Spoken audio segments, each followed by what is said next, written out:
की रात की बुलंद ख्वानी आपने समाप्त फरमाई।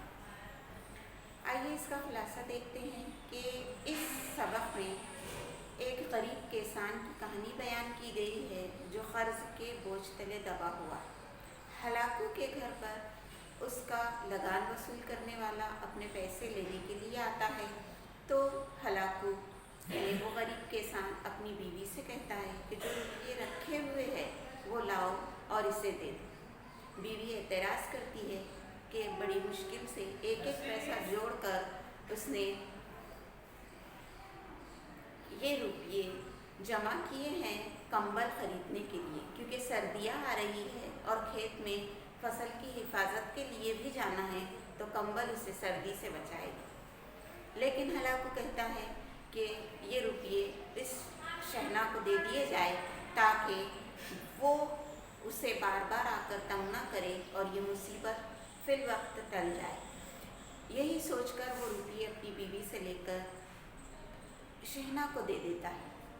जब शहना इन रुपयों को ले लेता है तो बीवी कहती है कि इसीलिए तो मैं कहती हूँ कि ये खेती बाड़ी का काम छोड़ो, हम खेती बाड़ी इतनी मुश्किल से करते हैं, फसल काटते हैं और फिर क्या हम खाली हाथ ही रह जाते हैं, आप कोई मजदूरी क्यों नहीं करते। हलाकू किसान अपनी बीवी की बात को सुनता है, उसे भी बड़ा अफसोस होता है कि अब वो कंबल खरीद नहीं पाएगा और सर्दी की सख्त रातों में उसे खेत में यूं ही अपनी फसल की हिफाजत करनी होगी।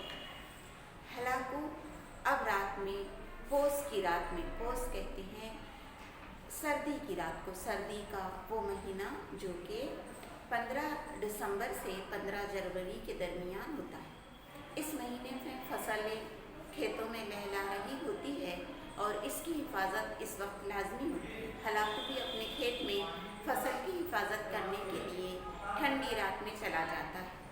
उसके साथ उसका कुत्ता जबरा भी मौजूद रहता है। दोनों खेत की तरफ जाते हैं। खेत में सख्त सर्दी है, दोनों को रात भर नींद नहीं आती है। अपनी सर्दी को भगाने के लिए कुछ देर यूं ही दिल बहलाने के लिए वो चिल्लम जला लेता है, कुछ पत्तियों का अलाव बनाकर उसकी आग भी जलाता है। जबरा भी साथ है। हलाकू किसान जबरा से